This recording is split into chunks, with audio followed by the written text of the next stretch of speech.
मैं ये संविधान बचाओ इसलिए आई हूँ क्योंकि हमारा संविधान अब खत्म होने वाला है।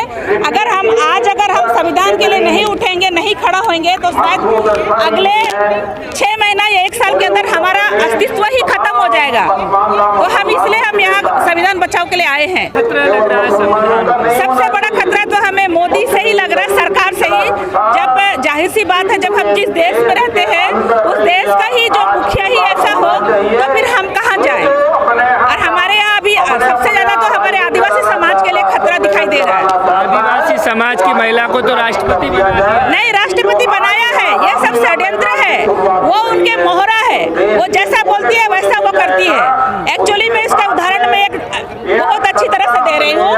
जो मणिपुर में जो हादसा हुआ है, एक इतना बड़ा लज्जाजनक जो हादसा हुआ है, जो उसके कपड़े यहाँ दौड़ दौड़ के आदमी उतार रहे हैं, उसके स्तन काट दिए हैं, हर चीज काट दिए हैं, लेकिन तब तक उनको प्रधानमंत्री को सुनाई नहीं देती है। 1 मंथ हो जाने के बाद में अगर राष्ट्रपति हम मानते हैं हमारे आदिवासी समाज की है, लेकिन उसको भी शर्म आना चाहिए कि एक औरत के इतने सालों से हम लोग दिल्ली में या पूरे देश में इतने सारे घटना जो हुई है, शर्मनाक हत्या, वो कभी हमने नहीं देखा। जब उसकी आत्मा ने अभी तक नहीं झंझोला तो किस चीज की वो यहाँ हम लोग आदिवासी समाज के लिए वो खड़ी हुई है, और उसको सत्ता में बैठने का कोई अधिकार नहीं है। जबकि हर घर में महिला बच्चे सारे कुछ है, तो उस जगह में वो खड़ी नहीं हुई तो आदिवासी किस बात की है? कुछ नहीं है आदिवासी, वो नाम के लिए खड़ी है और नाम के लिए बैठी है, अपने सत्ता को संभाल रही है, बस और कुछ नहीं। मोदी जी कह रहे हैं हर वर्ग का सम्मान, हर वर्ग का विकास लेकर चल रहे हैं। हमें नहीं लगता है कि वो हर वर्ग का विकास कर रहे हैं। अगर कर रहे हैं तो हमें नहीं पता, लेकिन हमारे आदिवासी के लिए तो मुझे नहीं लगता कि कर रहे हैं, क्योंकि जो भी है सब टीवी में और चैनल में है और पेपर में है। बाकी कोई चीज हमारे लिए तो नहीं है। हमारे लिए तो बिल्कुल नहीं, आदिवासी समाज के लिए नहीं है, कुछ भी नहीं है। हम ये फक्र से कह सकते, चिल्ला चिल्ला के हम कह सकते हैं, क्योंकि एक इतनी बड़ी हादसा को आप नहीं कर पाए तो और दूसरा चीज के लिए हम क्या कर पाएंगे? नौकरी भी चलेगी, हमारे एसटी कोटा भी चलेंगे, हर चीज तो लूट लिया है। कोई चीज बचा के रखा है? कोई चीज तो बचा ही नहीं है। तो फिर हम किस चीज के लिए बोले कि हमारे अस्तित्व यहाँ है बोल के? बिल्कुल नहीं है। मोदी जी के समर्थक कहते हैं कि देश में जो है एक विकास की लहर दौड़ रही है, दुनिया भर में मोदी जी का डंका बज रहा है, भारत की छवि सुधर गई है। नहीं, उसने जरूर अपना छवि सुधारा है। वो बड़े बड़े बिजनेसमैन के लोग के लिए किया हुआ है, और जो लोग उनके साथ दे रहे हैं, जो उनके साथ अत्याचार कर रहे हैं, जिनके उनके साथ में जिसकी जेबें भर रही है, उन्हीं को वो साथ दे रहे हैं। उन्हीं के लिए यहाँ उन्हीं के लिए हो रहा है जो कुछ हो रहा है। हमारे गरीब लोगों के लिए बिल्कुल नहीं है, और हमारे आदिवासी के लिए तो बिल्कुल है ही नहीं है। एक धूल के कण बराबर भी नहीं है सर। फ्री में राशन दे रहे हैं। फ्री में राशन तो पहले भी मिलती थी सर, ABL कार्ड में, BPL कार्ड में, ग्रीन कार्ड में, सब में मिलती थी। अभी आके कोई अच्छा काम नहीं कर दिया। पहले भी मिलती थी, आज भी मिल रही है। मैं भी गांव से, मुझे अच्छी तरह पता है, इसलिए हम लोग के लिए तो मैं बोली ना, एक धूल के कण उतना भी आज तक उसने कुछ नहीं किया। हमें नहीं लगता कि हमारे लिए कुछ किया है। 2024 में कैसे देखती हैं आप, क्या होने वाला है? 2000 में मैं ओबीसी में चाहती हूँ कि हमारे लिए बदलाव चाहिए। कोई भी सरकार आए, लेकिन बीजेपी सरकार ना आए, और हमें नहीं चाहिए मोदी, तो बिल्कुल नहीं चाहिए। ऐसे सरकार आए जो कि संविधान को देखे, प्रकृति को देखे, जल जमीन को देखे, और हमारे महिला को देखे। उनके लिए वो सरकार आए, हम उसको एक्सेप्ट जरूर करेंगे। कहते हैं पूरे देश के लोग उनके परिवार है, परिवारजन बताते हैं वो, आप सब पता नहीं सर, हमें नहीं लगता कि हम तो उनके परिवार, अगर परिवार होते तो वो आपने क्या मणिपुर उनके परिवार नहीं थे? वहाँ के आदिवासी उनके परिवार नहीं है? राउरकेला में जो डिप्टी कमिश्नर जिसका हत्या हुआ है, वो परिवार नहीं थी? हर जगह तो परिवार का नाम लेके उसने बहुत सारा प्रदर्शन किया है, तो इसलिए हम नहीं चाहते कि वो हमारे फैमिली में है। शायद हमें तो वो बेचने पर तुले हुए हैं, हमें खत्म करने पर तुले हुए, हमारा धर्म परिवर्तन करने पर तुले हुए हैं। बहुत सारी चीजें हैं सर, मैं क्या बताऊँ आपको। लेकिन ये मेन जो चीज है, उस चीज के लिए हम लोग बहुत तकलीफ में है कि वो हमारे आदिवासी समाज को लेके वो अभी हमारे ऊपर निशाना बना के रखे हैं कि हम इसको खत्म करके, हम शायद पता नहीं वो क्या करना चाह रहे, वो उसी को पता है। आदिवासी समाज की स्थिति बहुत अच्छी नहीं हुई है। बिल्कुल नहीं है सर। इतने साल हो गए हैं, हर चीज ये पेपर में दिखती है, लेकिन वो करती नहीं है। जैसे अभी महिलाओं के लिए अभी आरक्षण के लिए बात हुई है, पेपर में हो गया है, लेकिन एक्चुअली में वो दिखता कहाँ है? अभी तक वो हुआ है? नहीं हुआ है। बस वो पेपर में दिखाएंगे दुनिया को दिखाने के लिए, और उसके बाद एक्चुअली में होता कुछ नहीं है। नारी सशक्तिकरण कर रहे हैं, उनके लिए आरक्षण लेके आई है हमारी सरकार। आरक्षण लेके आई है, जो यहाँ नंगा घूम रहा है उसके लिए तो आरक्षण नहीं कर पाए। और अभी क्या आरक्षण करोगे? आपके घर में बीवी बच्चे हैं, उनको आरक्षण खत्म, उनके अगर हम नंगा करेंगे तो वो क्या चुप रहेंगे क्या? जब वो चीज आप नहीं नहीं कर पाते तो किस चीज के आरक्षण? जब सब कुछ खत्म हो गया तो अभी आरक्षण की बात कर रहे हो आप? अंधे हो क्या? बहरे हो क्या?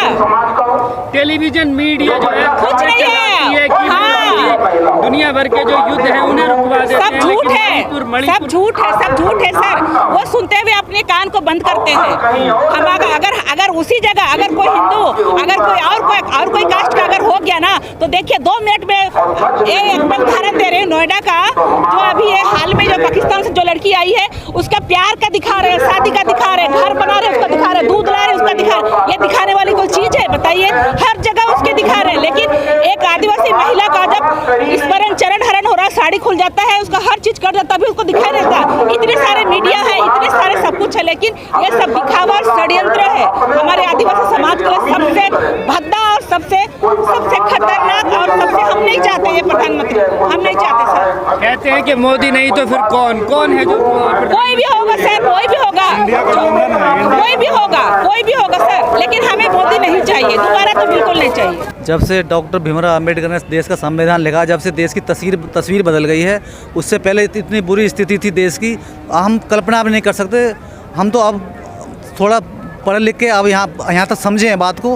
पहले से ही मनुवादियों की इतनी बड़ी कोशिश रही है, साजिश रही है देश को बर्बाद करने की, और ये सब कुछ जो ख़त्म किया गया है ये लॉर्ड मेघालय के IPC द्वारा, उसके बाद बाबा साहब के संविधान के द्वारा हुआ है। जो हम यहाँ पर जो एक देश जो बना है, ये आज़ादी को पाना आसान है लेकिन संभालना बहुत मुश्किल है। जो बाबा साहब की वजह से जो हासिल हुआ संविधान की वजह से, और जब से 2014 से खास पर्टिकुलरली मैं कहना चाहूँगा, जब से मोदी की सरकार आई है तब से संविधान की धज्जियाँ उड़ाई जा रही हैं। इन्होंने आते के साथ ही 2016 में उस संविधान को जलवा दिया, मात्र 500 मीटर की दूरी पे पार्लियामेंट से।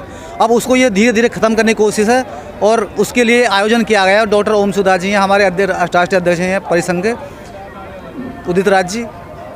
कुछ लोग कह रहे हैं कि संविधान को बदलना इतना आसान नहीं है, आप लोग राजनीति कर रहे हैं इस मुद्दे पर। ये बात सही है, इतना आसान नहीं है, लेकिन सरकार की पूरी कोशिश है और रात दिन लगी हुई है और उसको ख़त्म किया जा रहा है, लेकिन इतना आसान नहीं है। कैसे ख़त्म किया जा रहा है? ये सब जग जाहिर है, दुनिया देख रही है इसको। ऐसा कोई भी पॉइंट नहीं है जो संविधान के खिलाफ नहीं जा रहा हो। सरकार एक ऐसा भी स्टेप बता दें आप जो संविधान के खिलाफ ना हो। कौन सा खिलाफ जा रहा है? बातें कौन सा खिलाफ नहीं है? पूरे देश के अंदर इतने आंदोलन हो रहे हैं, सरकार उनको रोक लगा रही है। सरकार किसी को बोलना नहीं देना चाह रही है। आप लोग कर तो रहे आंदोलन, दिल्ली के आंदोलन चल रहे, लेकिन आपको पुलिस व्यवस्था भी दिख रही होगी यहाँ पे, रोकने के तैयार हैं। पूरे देश के अंदर कहीं भी आंदोलन इतने हो रहे हैं, लेकिन ये जो सरकार है ना पूरे देश की मनुवादी, ये 3 चीज़ से चल रही है, पुलिस, EVM और मीडिया। कोई बोलता है तो पुलिस से पकड़वाते हैं, बंद करवा देते हैं, ज़्यादा करते हैं तो मरवा देते हैं। मीडिया दिखाती नहीं है, मीडिया की जाति सहमति, मीडिया बिकी हुई नहीं है, मीडिया उन्हीं लोगों की है। और रही बात EVM, कोई वोट दे ना दे, EVM उनके पास है ही है। ये तो आप बेवजह का मुद्दा उठाते हैं। ये कोई मुद्दा नहीं है, ये जो मैं कर रहा हूँ एकदम फैक्ट बोल रहा हूँ। मैं एक एडवोकेट हूँ, बिल्कुल हर खबर पर नज़र रहती दुनिया की मेरी, बिल्कुल जायज़ कह रहा हूँ मैं। चुनाव आयोग, सुप्रीम कोर्ट सब मना कर चुके हैं, गड़बड़ी नहीं है। ये मोदी गवर्नमेंट जो है, इसने पूरे देश की जनता को माइंड को वाइट वॉश कर दिया है, बिल्कुल धो दिया है, पूरे माइंड को हैक कर लिया है।